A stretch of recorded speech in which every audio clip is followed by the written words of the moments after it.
Hola, soy Carmen Gloria de la Cerda, gerente de personas del Laboratorio Maver. Quiero dar la bienvenida a Soledad Obando, nuestra speaker del día de hoy. Soledad es ingeniero civil industrial de la Universidad de Chile y durante los 2 últimos años ha ejercido como subgerente de Asuntos Públicos en el Banco Estado. Ella ha generado una cercana relación con los representantes de los gremios del mundo de las MIPYMES y del emprendimiento. A su vez, ha desarrollado todas las estrategias relacionadas con el mundo verde y aportes al cambio climático. Tiene una gran trayectoria profesional por más de 25 años en la industria financiera para pequeñas y microempresas, mundo al que ama y es fanática de seguir apoyando. Le damos la más gran bienvenida a Soledad en este Congreso de Recursos Humanos. Hola, un gran saludo a todos los que nos están viendo y escuchando en este congreso, en este segundo congreso de liderazgo. Un tremendo agradecimiento y un gran saludo para todos los que integran la red de recursos humanos y muchas gracias por haberme invitado a compartir con ustedes mi experiencia en este bloque que tiene que ver con empoderamiento y participación y particularmente para hablar de aquello que llamamos, muchos llamamos liderazgo colectivo, ¿no? Quiero partir compartiendo con ustedes esta frase. Esta frase está sacada de un libro que se llama Redarquía más allá de la jerarquía, de José Cabrera, del 2017, ojo, 2017, donde ya en esos años, hace 5 años atrás, este autor nos decía que en la nueva economía, compartir crea valor. Las redes son el nuevo organigrama y la redarquía es el nuevo orden emergente. Y es un nuevo orden que no está basado en el poder y la jerarquía formal, sino en esto que llamamos las relaciones de participación. Los flujos de actividad que de forma natural surgen de las redes de colaboración basadas en el valor añadido de las personas, la autenticidad y la confianza. Yo creo que esta frase de alguna manera enmarca todo lo que quiero compartir de lo que ha sido mi experiencia en este tema durante todos estos años. ¿Y qué tiene que ver con esto? Con una convicción que se ha ido construyendo a partir de la experiencia de trabajado con muchos equipos, en organizaciones más grandes, en otras más pequeñas, y donde al final tú llegas a la conclusión, y es lo que me pasó a mí personalmente como líder, que el empoderamiento y la participación ya no son elecciones hoy día para las organizaciones, ¿no? Y que hoy día son las bases de las compañías que van a tener éxito en verdad, ¿no? Porque es la forma en que las compañías están construyendo conocimiento colectivo, que el que no se ha dado cuenta, el que no ha cachado que en el conocimiento colectivo está todo hoy día, empieza a pensar que hay algo que va a tener que escuchar y que este conocimiento colectivo nace de compartir el propósito, que también es colectivo, esto que hemos hablado mucho del sentido del propósito, por qué uno hace las cosas y por qué está en la empresa donde está, ¿no? Y que además tiene este concepto que es capaz de recompensar, y cuando digo recompensa no es recompensa económica solamente, sino que muchas cosas a todos por igual, a todas las partes interesadas por igual, a los trabajadores, a la compañía, a todos sus stakeholders, a la comunidad, a sus clientes, por cierto, ¿no? Y aquí yo digo que para que este círculo virtuoso se mueva, para que ocurra esto, ¿no? De que finalmente distribuyamos este liderazgo dentro de la organización y entre todos la dirijamos, la construyamos, la diseñemos, tienen que haber 2 ingredientes que son clave: la confianza y la colaboración. Y como yo digo, abundante confianza y colaboración en partes iguales, si tuviera que armar un dulce, ¿no? Y entonces, ¿cómo llego y cómo pasa esto? Yo quiero compartir con ustedes un poco la experiencia desde el 2012. En el 2012, en ese tiempo, yo trabajaba en Banco Estado Microempresa, que muchos la conocen, ¿no? Y ahí empezamos a hablar en aquellos años por primera vez de felicidad organizacional. Y yo creo que el aporte de esa conversación es que empezamos a hablar de algo que era poco tangible muchas veces para las organizaciones, a ratos muy hippie, nos decían algunos, que estábamos medio rayados, pero que fuimos capaces de conceptualizarlo en un sistema, en algo que se pudiera gestionar al interior de la compañía, donde de partida está la convicción de quienes lideran, porque en verdad quienes estamos dentro del equipo tengamos un sentido de estar agradado y pasarlo bien en el trabajo. Yo siempre he dicho toda mi vida que uno pasa la mayor parte de la vida trabajando, y si no es feliz en su trabajo, es muy difícil ser feliz en la vida. Entonces, tiene que ver con eso, pero es un sistema que se puede gestionar y que a nuestro juicio tenía 4 grandes componentes. Lo primero es la gestión del propósito. No me voy a detener en eso. Yo sé que en este congreso y en el anterior han hablado mucho del tema de propósito, ¿no? La gestión del liderazgo, desde cómo construir liderazgos, que son los liderazgos del nuevo siglo. Ya vamos a hablar un poquito en detalle de eso, ¿no? Y aquí viene algo muy importante, son los sistemas de participación de los equipos, de los trabajadores, pero la participación real, honesta, donde hay muchos ejemplos, formas de hacerlo, desde las más tradicionales como son los sindicatos, ¿no? Hasta formas mucho más innovadoras que se crean grupos de discusión o grupos de diseño interdisciplinario entre las organizaciones. Y por último, los sistemas de gestión de personal, los tradicionales que todos conocemos, pero que si no están alineados con los aspectos del liderazgo, de la participación y la gestión del propósito, generan una disintonía dentro de las compañías. Y este sistema se basa sobre la cultura organizacional, las culturas que quieren crear las empresas. ¿Cómo lo fue con esto? Yo creo que bien. Después de varios años empezaron a hacerse posgrados, diplomados de felicidad y empezó a hacer algo que se empezó a hablar dentro de las empresas con mucha soltura, como algo normal, como algo que habían que integrar como parte de la gestión y de la forma de hacer empresas. En todos esos años, cuando me preguntaban a mí, decían, no, esto suena súper bonito, pero debe ser súper difícil hacerlo. Y sí, es difícil, no es fácil, ¿no? Y es súper difícil para los líderes, porque quienes quizás están más exigidos cuando uno entra en esta forma de hacer organización somos precisamente a quienes nos toca dirigir a las personas, ¿no? Pero estoy convencida que esta es la única forma de hacer empresas que tengan probabilidad de tener éxito en el futuro y hoy día más que nunca. Y si bien es un camino que es difícil, yo creo que si uno está súper convencido, lo avanza con todas esas dificultades, pero también con mucha satisfacción. Y lo más importante, que uno también va aprendiendo de esto. Y yo creo que lo primero que aprendí en mi vida en este camino desde el 2012 es que cuando uno es líder no tiene por qué sabérselo todo, ¿no? Al contrario, se va a equivocar millones de veces y la gracia de este tipo de organizaciones, de este tipo de cultura, es que ese aprendizaje lo vas haciendo también con tu equipo y tus equipos aprenden a darse cuenta que en verdad tú también hay muchas cosas que no sabes, ¿no? Y que la gracia y el aporte de ellos está en poner aquello que uno no sabe, ¿no? Quizá, y lo vamos a ver más adelante, no es precisamente el rol de un líder, y yo eso estoy convencida de saberlo todo técnicamente, no es ese, o sea, ese no es. Cuando buscan de repente en la organización, quiero tener un líder y como que le pasan el chequeo técnico, yo siempre digo el técnico es importante, pero créeme que en alguien que tiene que dirigir equipo, puede incluso no saber tanto técnicamente si tiene la habilidad de poder articular, congregar y gestionar el conocimiento de todo su equipo, ¿no? Entonces, ¿qué es lo que aprendimos? ¿O qué es lo que aprendí yo en este tiempo? Bueno, lo que les estaba diciendo recién, que el liderazgo es clave.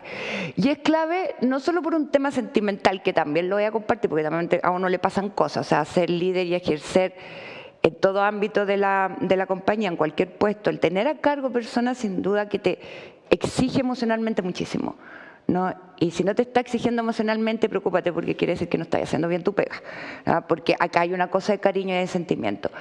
Pero también mi aprendizaje es como que de repente todo esto que veníamos haciendo se chocó con aquello que empezamos a hablar antes de la pandemia, ¿no? Estábamos todos hablando de la transformación digital dentro de las compañías y todos decimos que se aceleró en forma importante durante los últimos 2 años y resulta que ya en ese minuto nos dábamos cuenta de que los liderazgos que se necesitaban para esto eran liderazgos distintos, ¿no? Y esto lo traje de un artículo del MIT, ¿no? Porque sí creo que ya antes de la pandemia estábamos hablando de que los líderes que se necesitaban para la transformación digital eran líderes que promovieran una visión y un propósito, que crearan condiciones para experimentar dentro de su equipo, y esto cuesta tanto entre las organizaciones porque normalmente como que el error es castigado, ¿no? Y el error muchas veces cohíbe la posibilidad de experimentar y probar, que empoderen a las personas para pensar distinto, que no seamos todos iguales, sino que al contrario, disfrutemos de la diversidad de pensamiento dentro de una organización y que va enriqueciendo y aportando al desarrollo de nuestros negocios, que colaboremos más allá de todos los límites. Esto es como la necesidad de ser transversal, ¿no? La necesidad de alguna manera de bajar estas pirámides jerárquicas que nos han venido gobernando en los últimos durante muchas decenas de años, ¿no? Y entrar en esta cosa mucho más horizontal donde la colaboración en torno a un objetivo común, compartido desde aquí, porque tenemos que hacer un buen negocio, pero también desde aquí promueve esta forma, ¿no? en que construimos entre todos. Fortalece la toma de decisiones a todos los niveles, y esto es bien importante, fortalecer la toma de decisiones a todos los niveles significa de que no todo lo tiene que cortar el jefe. Y eso significa que quienes hoy día están liderando las empresas del futuro van a tener y vamos a tener que aprender a soltar y dejar que otros decidan y no controlarlo todo, ¿no? Además, líderes que generan una cultura de trabajo rápida, flexible y distribuida y que van iterando y aprendiendo y cuestionando los procesos permanentemente con sus equipos. Bueno, eso hoy día, cuando si recuerdan cómo partimos con esta frase que tiene que ver con el libro de redarquía, que es un término, yo no voy a hablar de redarquía porque para nada quiero hacer aquí un tema de muy académico, porque en verdad no es mi especialidad. Me encontré con el término, me encantó porque de alguna manera yo lo había vivido desde la intuición. Y lo que puso ese término para mí en la vida es como le puso un marco que me permite explicar cosas que me han ido pasando en mi trayectoria profesional. Entonces, cuando yo lo veo desde lo que me ha pasado a mí ahora, desde la emoción, desde mi experiencia, como partimos con esta descripción de cómo son los liderazgos que se necesitan para la nueva economía, que son estos, los de la transformación digital, yo digo, sí, hay muchas cosas que he ido aprendiendo en este tiempo. El control. Hoy día venía en la mañana leyendo a un profesor chileno, ¿no? que se llama Ignacio Fernández, que está escribiendo mucho hoy día de redarquía, así que léanlo si quieren en su blog, ¿no?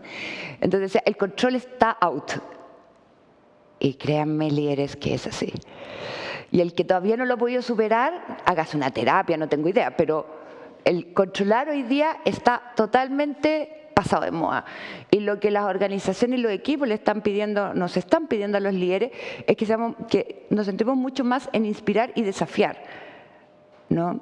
Y después en acompañar, pero no en estar controlando cada una de las cosas que hacemos todos los días.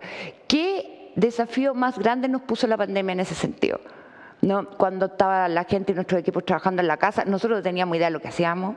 O sea, no teníamos idea de lo que estaban haciendo, y yo sé que a muchos les pasó, y voy a decir que les pasó porque a mí no sé por qué no me pasó, pero no fue muy pensado, de que cuando estaban haciendo estas reuniones virtuales y las cámaras estaban apagadas, muchos pensaban que quizás la gente no estaba trabajando.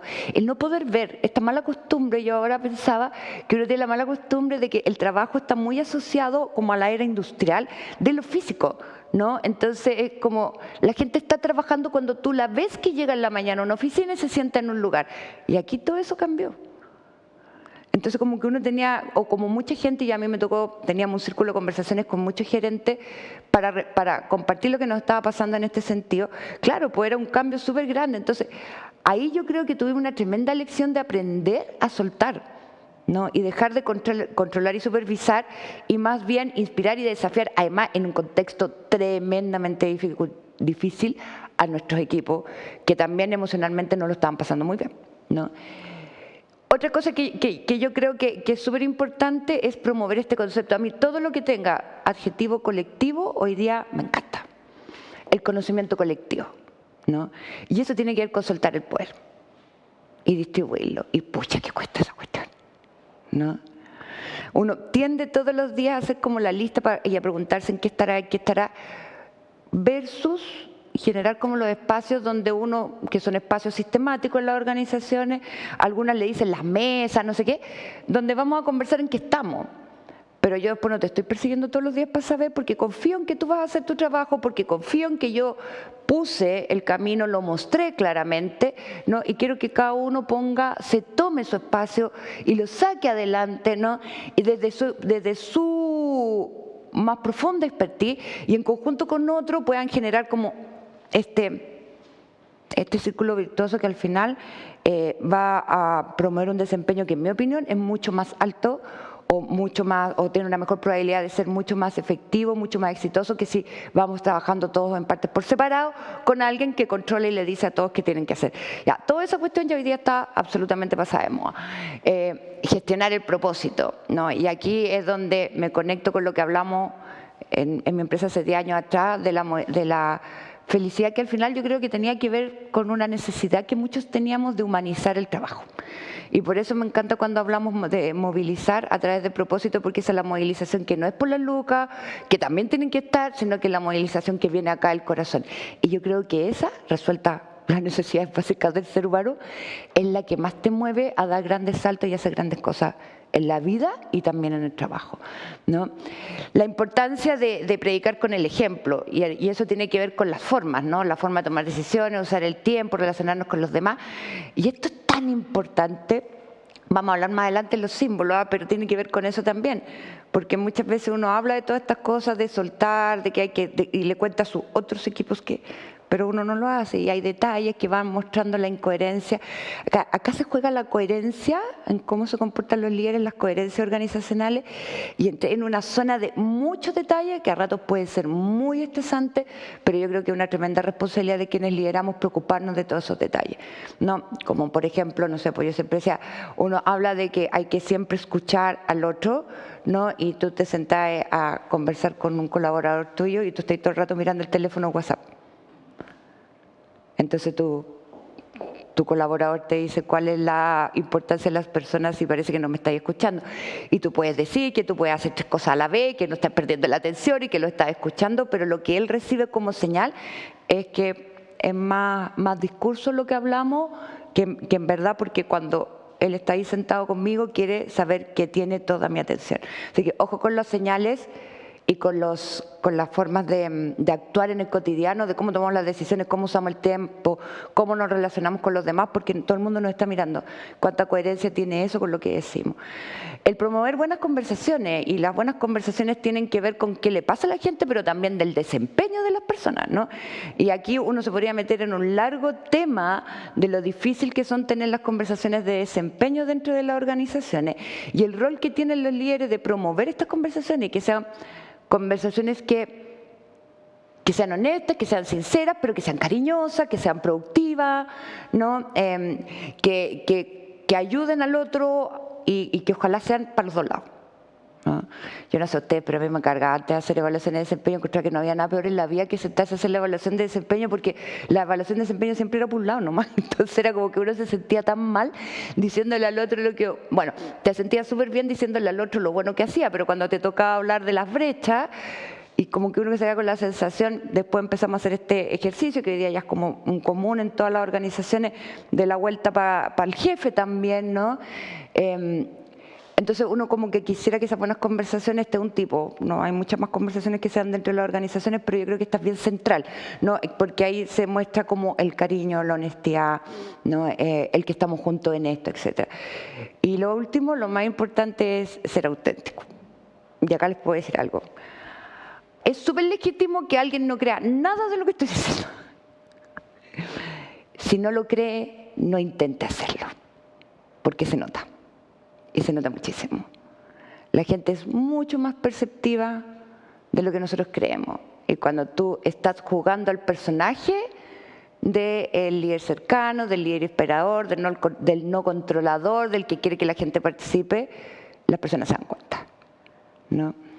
Así que por eso para mí esta cosa como de la autenticidad es súper distinta. Yo creo que es legítimo que alguien no comparta nada de esto, puede ser, pero yo creo que lo peor es alguien que no compartiendo lo tratas de hacer, porque eso de alguna manera también nos juega, bueno, de partida te va a ir pésimo, a la vuelta de poco rato la gente se va a dar cuenta y ya vas a dejar de ser el jefe de buena onda. Y además nos hace un súper mal favor a quienes sí creemos en esto de verdad. Entonces, legítimo no creer, y si no crees, no lo hagas, por favor, ¿no? Acá hablaba de los símbolos también. ¡Ay, qué lindo! Esas palomitas me encantan, son bellísimas, ¿no? Pero los símbolos que también son importantes, y son importantes que uno, como decía adelante, aquí uno se juega la credibilidad organizacional en detalle. No es en la charla más espectacular que yo di en la vida, también puede ser, sino que en los detalles cotidianos, llegar en la mañana a saludar a los que trabajan, cuando trabajamos online, porque ahora hay que inventar todas las prácticas, eso, en la mañana mandar el saludo. Algunos lo que hacen es juntarse 10 minutitos por una reunión por Zoom o por la plataforma que utilicen en su organización, como para saber cómo estamos, mirarnos 10 minutos, abrir las cámaras. Obviamente si le pides a tus trabajadores, a tus colaboradores y a tu equipo que esté con las cámaras prendidas, tú no podés tener la tuya apagada, ¿cachai? O sea, como mínimo, ¿no? Entonces, todo ese tipo de actos cotidianos definen de alguna manera la coherencia y la credibilidad dentro de la organización. Y de nuevo, aquí los líderes son claves, ¿no? Yo creo que todavía muchos de nuestros equipos tienen muy presente como figura antigua de este jefe, yo siempre cuento esta historia, es re vieja, así que alguno de más me tiene que haber escuchado, de estos jefes que cuando entran a la oficina, como que la gente está, como la imagen de que la gente está conversando y de repente ven entrar al jefe y la gente hace esto y se esconde en su escritorio y como que aparece este personaje pasando por los pasillos y yo no sé si les pasaba, porque uno no siempre fue jefe, también fue trabajador, uno sentía como que esos personajes no caminaban, levitaban por los pasillos así. Y eran como inalcanzables y uno no se atrevía ni a mirarlos a la cara. Bueno, eso es precisamente lo que no nos debe pasar. Si es que en verdad creemos esto, no nos debe pasar. No, la gente debe sentir que en verdad somos uno más en tanto personas dentro del equipo y que la única diferencia de ellos con nosotros es la responsabilidad que tenés tú por estar a cargo, por la que también te pagan más, para ser honesto. Pero en términos de personas no hay ninguna diferencia. Pero todo esto solo ocurre y solo te lo van a creer si tú eres capaz de demostrarlo auténticamente, desde el corazón, porque lo crees en tu actuar cotidiano, ¿no? Y por último, la coherencia de los sistemas y procedimientos de la organización. Todo esto va a ser muy hippie y en verdad va a ser muy hippie si después cuando yo voy a los sistemas de remuneraciones, de incentivos, a cómo planificamos, a cómo evaluamos, a cómo están las herramientas de trabajo en los procesos cotidianos, no tienen sentido con esto. ¿No? Si mis incentivos son individuales, yo quiero promover el trabajo colectivo, estamos mal, ¿no? Si mi forma de planificar es entre 4 paredes top-down y 4 gerentes hechos allá, entonces no me importa lo colectivo en esta organización y el conocimiento colectivo no lo estoy promoviendo, ¿no? Entonces, como que todos los sistemas tradicionales tienen que ser adaptados a esto, si no, esto no funciona. Y no funciona para nada, de verdad, ¿no? Porque aquí está como lo que yo le pongo como el nombre de la honestidad organizacional. O sea, que en verdad lo que está declarando la organización cuando habla de creer en los liderazgos colectivos, cuando habla de creer en la participación y en el empoderamiento de sus trabajadores y en el conocimiento colectivo de ellos, es verdad cuando los sistemas funcionan, ¿no? Y cuando funcionan y son invisibles. Cuando se ven es porque hay muchas fricciones, ¿no? Y si entendemos todo esto, o por lo menos lo que yo creo, que si entendemos todo esto, es la única forma que podemos promover una verdadera participación y empoderamiento en nuestro equipo, ¿no? Y transformar la organización en esta red de colaboración, de conocimiento, de fuerza, de energía que mueve las organizaciones, ¿no? Y además entender que esto lo puedo sistematizar. No controlar, sistematizar, ¿no? Sistematizar como por ejemplo los que les comentaba antes, muchas organizaciones en las que se arman mesas de trabajo transversales que en general los liderazgos los van rotando, quien está a cargo de la mesa depende de los desafíos que estén enfrentando, ¿no? Y como que los jefes van a estas mesas a escuchar para ver cómo apoyar, no para controlar, ¿no? Pero puede seguramente haber otras formas de trabajo un poco más sofisticadas, pero esa simple se puede hacer. Acá esta otra cosa bien central también, ¿eh? Participar, empoderar a los equipos, es algo que las organizaciones pueden promover, pero sí, no puedes obligar, ¿no? Y como necesitamos todo tipo de personas dentro de las organizaciones, van a haber algunas personas que van a elegir estar más atrás, aportar con su grano de arena, pero de otra manera, y uno eso lo tiene que entender, ¿no? Lo hablamos delante de los sistemas de incentivos, el empoderamiento de la gente se reconoce y se recompensa, ¿no? Y cuando uno entra por este camino, créanme que no tienen vuelta atrás, se quieren volver, y esto le pasa a muchas organizaciones, cuando cambian los jefes, los gerentes, por ejemplo, los CEO, ¿no? Y el nuevo CEO no tiene nada que ver con esto, no, a mí yo he visto hartos que al final se han ido, porque no han podido, la cultura, la organización es tan fuerte, cuida tanto su cultura, y eso se convierte en una cosa tan fuerte que los nuevos líderes que van llegando o se adaptan o se van, ¿no? Y eso yo creo que es genial, porque de alguna manera va convirtiendo a las organizaciones en seres vivos que no dependen siempre de la persona de turno, ¿no? Sino que más bien dependen de su equipo, ¿no? Y eso yo encuentro que en verdad le da sostenibilidad, ¿no? Y mayor probabilidad de éxito a toda organización.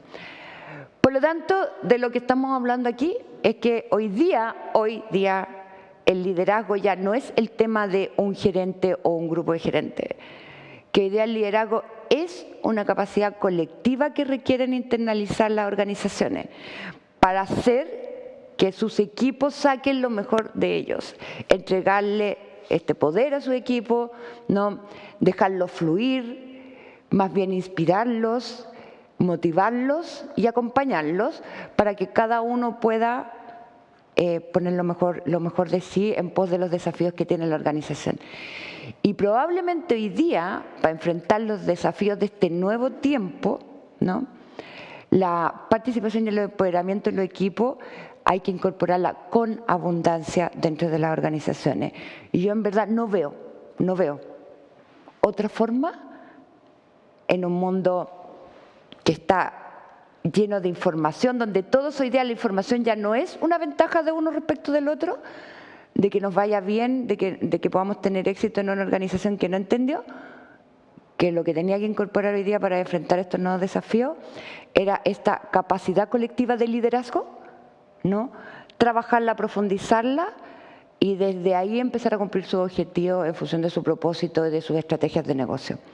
Así que para los que nos están escuchando en este congreso, yo creo que hoy día liderar es más desafiante que nunca, por lo tanto toda mi admiración para quienes que están llevando esto, pero lo más interesante, para quienes hoy día creen que no están liderando, piénsenlo, porque probablemente hoy día están siendo súper líderes dentro de su equipo, porque hoy día esta capacidad colectiva no depende de un cargo, depende de la gana que tengan las personas de empujar causas, de llevar proyectos, de aportar en sus equipos y en sus organizaciones. Así que todos hoy día estamos llamados a ser líderes dentro de nuestras empresas y de nuestras organizaciones.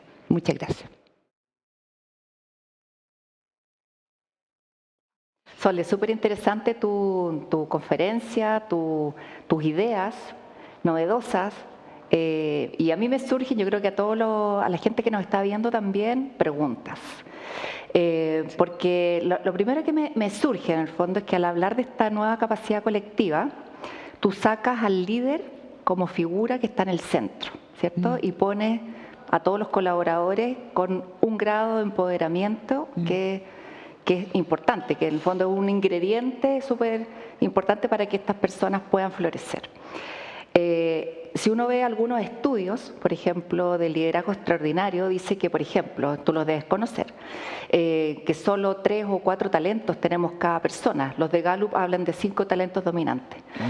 Sin embargo, en el equipo tú puedes contar con muchos más recursos, ¿cierto? Entonces, claramente la teoría nos dice que sí, que efectivamente deberíamos transitar hacia allá, todos los líderes considerando, digamos, este conocimiento colectivo de nuestros equipos.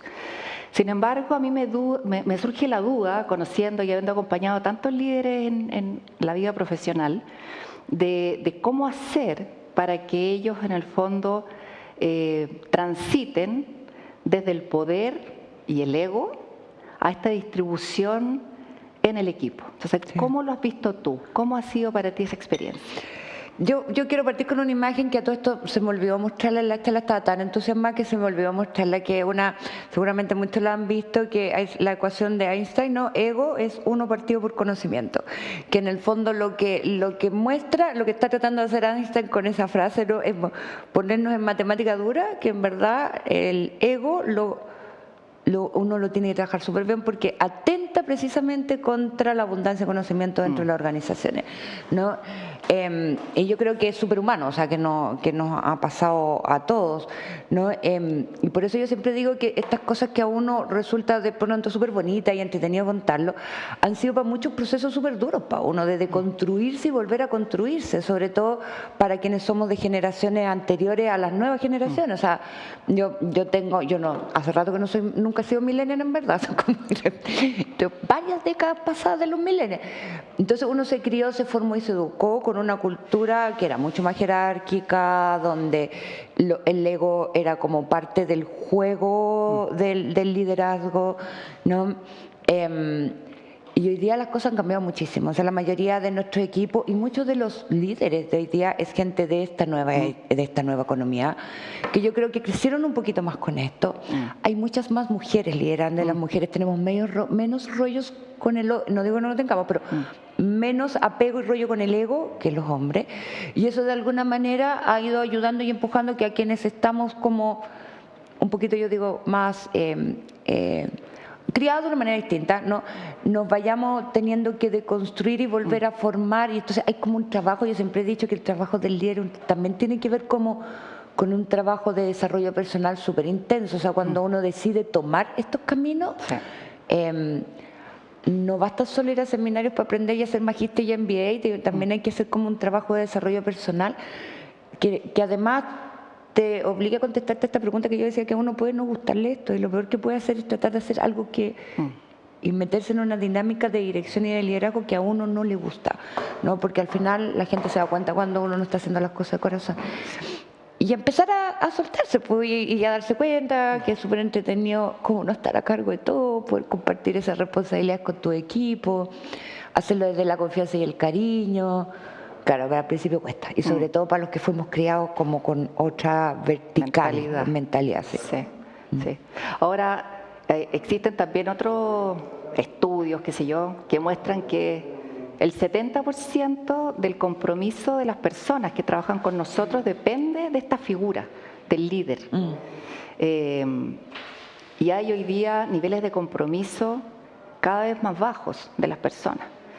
Entonces, que esto a mí por lo menos me da como una esperanza. Digo yo que es como distribuir de una manera distinta este poder, empoderando a las personas en sus roles, pudiendo desafiándose en su trabajo. Pero claramente no es un camino que se ve como fácil. Parece, como dices tú, simple, bonito, es como bien inspiracional, pero ¿cómo se dice? Del dicho al hecho hay mucho trecho. Entonces, ¿qué nos recomendarías comenzar a hacer de una manera distinta? ¿Qué sería como, no sé, 2 o 3 cosas que tú dices, esto es esencial para que una organización comience a transitar, a gestionarse de manera más colectiva, a cuidar este conocimiento colectivo y de esa manera poder como llevar a que este líder o este liderazgo más colectivo inspire a las personas, que falta tanto eso. Yo, por ejemplo, lo veo en las organizaciones que he trabajado, que esa parte es muy difícil. Sí. Mira, yo no soy re mala para dar recetas, pero como yo lo haría en el fondo, ¿no? En verdad, como lo primero yo creo que las organizaciones tienen que revisar sus propósitos, ¿no? Hoy día las personas, la mayoría de la fuerza laboral que está saliendo hoy día al mercado laboral, son mucho más millennials, porque acuérdense, los millennials ya son viejos, o sea, ya no son cabros jóvenes, para que lo tengamos claro, están cerca de los 40, o sea, como... Y entonces y ellos ya, y estudiamos mucho hace unos años atrás esto, la importancia para estas generaciones de poder trabajar en cosas que los inspiren, que tengan sentido, que tengan propósito, más allá de solo las lucas, que por supuesto también les importan, pero donde esto empieza a ser muy central en su... Entonces, como yo diría que hay que revisar eso. Todas las empresas pueden tener un propósito. A mí siempre me decían, claro, que es súper fácil para ti que trabajas en Banco Estado y con microempresas. Y yo creo que todas las empresas pueden tener un propósito. O sea, las empresas existen porque hay algo que le falta a alguien en alguna parte del mundo, ¿no? Y por lo tanto, eso lo tienes que revisar. Y eso, revisarlo junto con tus prácticas cotidianas. Yo creo que uno podría partir por ahí. Lo segundo, ver cómo uno pide ayuda para trabajar con sus líderes, para ayudarlos a meterse en esta... Pues hay que partir por ahí. O sea, yo siempre creo que los equipos, tú le decís, upa, y te van a decir chalupa al tiro, pero eso tienes que tener un equipo de líderes que promueva eso, ¿no? Y hay que hacer como un buen diagnóstico, trabajar, yo siempre digo, los liderazgos intermedios, tener un problema del CEO y los 4 equipos ejecutivos ahí arriba, así, bueno, también es, pero los que van a hacer esta pega son los liderazgos intermedios, y acompañarlos, pues, y acompañarlos desde la técnica, pero también desde lo que les pasa a ellos, ¿no? De sus vivencias cotidianas, cómo se están sintiendo, de cuánto les cuesta o no les cuesta hacer esto, y promover también como esos espacios de conversación. Es como lo que yo haría ahora. Y después, como ir preocupándose como de prácticas cotidianas, pues hoy día yo creo que la pandemia nos puso a prueba muchas de nuestras incoherencias organizacionales. Y conversé mucho con mucha gente que me decían que el jefe los llamaba todo el día. Todo el día era como, quiero saber si estáis sentados, qué es lo que estáis haciendo, como que tenían esta sensación de la desconfianza de porque como no te estoy viendo, creo que no estás trabajando. O cuando te decían, oye, ya, en vez de ven a trabajar presencial, era ahora puedes venir a trabajar, como si yo en la casa hubiese estado haciendo nada. Y se dan cuenta que es un tema del lenguaje que a lo mejor uno lo hizo sin intención y cómo lo interpretan las personas. Y yo creo que partir por eso, que quizás es un poquito, no sé si es más fácil, pero no tenéis que gastar ni en consultores ni en grandes cosas, también es una cosa que puede ayudarnos a promover este tipo de cosas. Súper. Bueno, y lo último, me quedé pensando un poco con respecto a lo que me contaste del ego, que yo creo que pasa mucho este proceso de transformación por un cambio personal de los líderes. Y ahí yo creo, ahí puede estar un poco el desafío, las oportunidades que tenemos, porque Uno tiene que tener ganas de cambiar y eso. Entonces, ¿qué rol ves tú que juega como el decir uno mismo, no sé, mostrarse más vulnerable frente al equipo, pedir ayuda, que nos cuesta en general? ¿Cómo ha sido tu experiencia personal en eso? Si es que has tenido que transitar por ahí. Sí, pues no fue... Yo tengo como, sería súper largo contarte la historia, pero créanme que hubo una época en mi vida que yo me di cuenta que estaba haciendo como muchas cosas que eran como, no puede ser que el gerente se equivoque. O sea, como eso, mi equipo se va a sentir inseguro si yo me estoy equivocando todo el rato. Y al final te das cuenta que es un tremendo error porque sí te equivocas, Y el no poder discutirlo, plantearlo abiertamente, porque al final la gente te dice, no, si usted lo hace súper bien, pero sí, saben que te equivocaste. Y te pelan. Y te pelan, sí. No, te pelan mucho. Y como que ese fue como una situación que me tocó en un minuto difícil de relación con el equipo, que yo me acuerdo que ahí como que hubo un cambio súper grande para mí, en verdad, porque ahí fue como, yo incluso les pedí disculpas, les tuve que pedir disculpas porque en verdad me había equivocado, que había tomado decisiones que no eran correctas y que a ellos les había afectado, y no te estoy hablando de 3 personas, esto eran muchas personas, en un grupo grande. Y como que ahí me sentí mejor. Y como liberada. Como liberada. Y como dije, estoy puro leyendo, si en verdad yo conozco, confío, decimos que nos queremos, que tenemos afecto. Mejor ser como uno es nomás, con sus vulnerabilidades, con sus seguridades, dejar de pasar de superhéroe por la vida. Me ha dado mejores resultados que andar jugando de superhéroe por la vida. Claro. En todo orden de cosas y en lo personal también, que para mí es súper importante. Súper. Muchas gracias.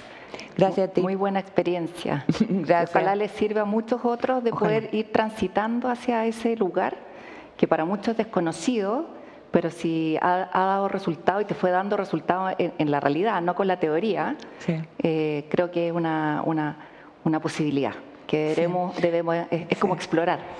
Y sería bonito además que las empresas también cuando reclutan a gente dejen, como que siempre te preguntan eso, yo lo encuentro tan ridículo, yo diría que uno debería decir nadie, yo a veces lo quiero contratar, porque si ha hecho todo lo que ha hecho sin dirigir a nadie, pues se dan cuenta que te miden por la cantidad de gente que dirigiste. Y eso de no tiene que ver con la estructura vertical. Y cuando uno dice esta persona ha logrado todo esto, si no dirige a nadie, quiere decir que es un tremendo líder. Sí, mucho más difícil. Bien. Pues son redes informales que ocupa probablemente. Tal cual. O liderazgo que no es jerárquico. Es jerárquico. Es redárquico. Redárquico.